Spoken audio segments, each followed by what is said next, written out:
You've trained yourself to smile through pain. You laugh when your world is crumbling.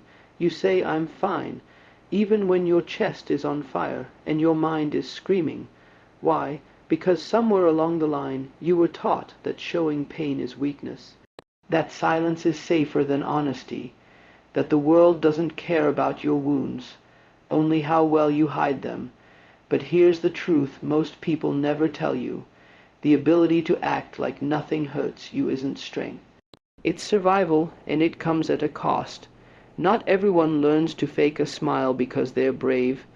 Some do it because they were never allowed to cry, because vulnerability was used against them, because every time they let their guard down, someone used the moment to crush them.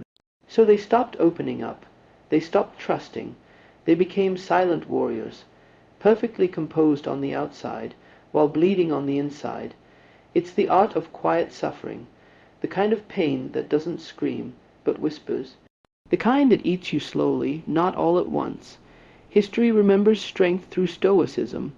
The Roman philosopher Epictetus once said, "It's not what happens to you, but how you react to it that matters." On the surface, that's empowering. But in practice, it became a doctrine of emotional denial. Pain was to be endured, not expressed. Emotions were to be controlled, not understood. And over centuries, that belief carved itself into our psyche. Don't feel. Don't flinch, don't fall apart. But what happens when you follow that script for too long? You lose the ability to feel joy too. You don't just numb the bad, you numb everything. You become so good at pretending, even you start to believe the lie. Psychologists call this emotional suppression. It's not just ignoring feelings.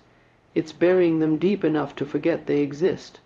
But buried emotions don't die. They fester. They show up as anxiety, depression, exhaustion that sleep can't fix, and still, you wake up, go to work, smile at your friends, scroll through your phone, and say you're okay, because it's easier than explaining the truth. Because no one really wants to hear, "I'm drowning." In the 1960s, a psychologist named John Bowlby introduced the idea of attachment theory. He discovered that our earliest relationships, especially with caregivers, shape how we respond to emotional pain. If love came with conditions, if care was inconsistent, if your cries were met with silence or shame, then you learn to cope in silence, to soothe by pretending, to survive by performing. Acting like nothing hurts becomes second nature. You don't do it for attention. You do it to stay invisible, to not burden others, to not be too much. But here's the dangerous part. The more you pretend, the more disconnected you become. Not just from others, but from yourself. There's a famous Japanese saying, "We all wear 3 masks. The first we show the world. The second we show our close friends and family. The third we never show anyone." It's the truest version of who we are, and most of us have buried that third face so deep we forgot what it even looks like. Acting like nothing hurts becomes an identity, the strong one, the unbothered one, the resilient one.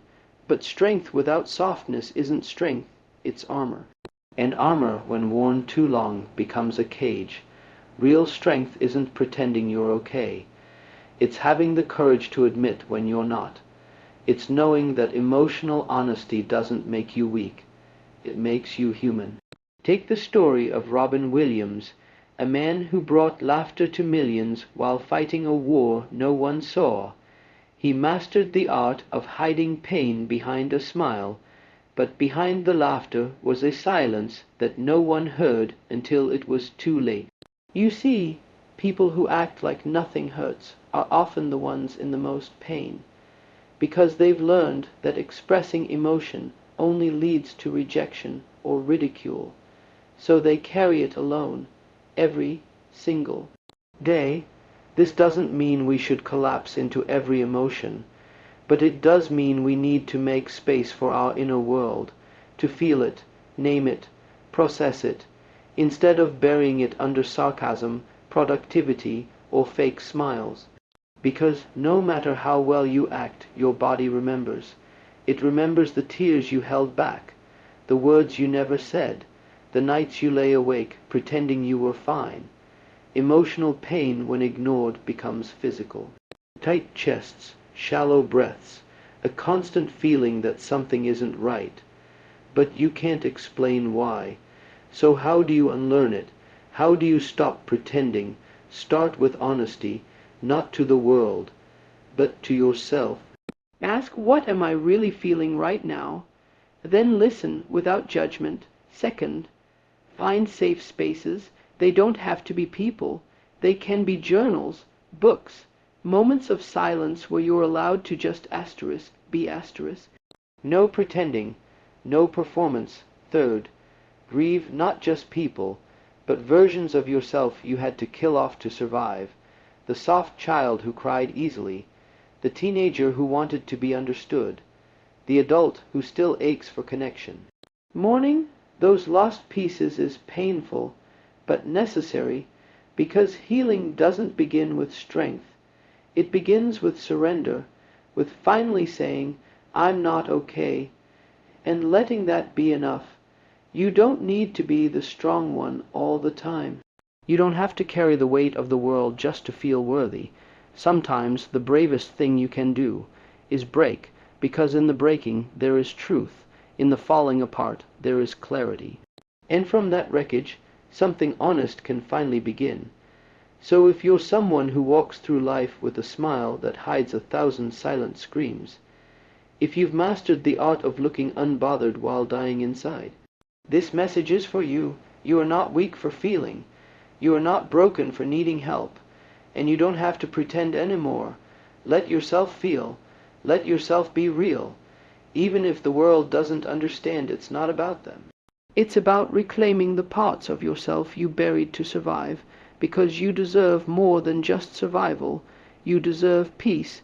You deserve presence. You deserve to live a life where you don't have to act anymore. If this resonated with you, even a little, don't just scroll past. Reflect, write about it, talk to someone, start the process of unmasking, and if you found value here, like the video, subscribe for more deep dives into the human condition. And in the comments, tell me this. What's one truth you've been afraid to admit to yourself? Let's stop pretending together.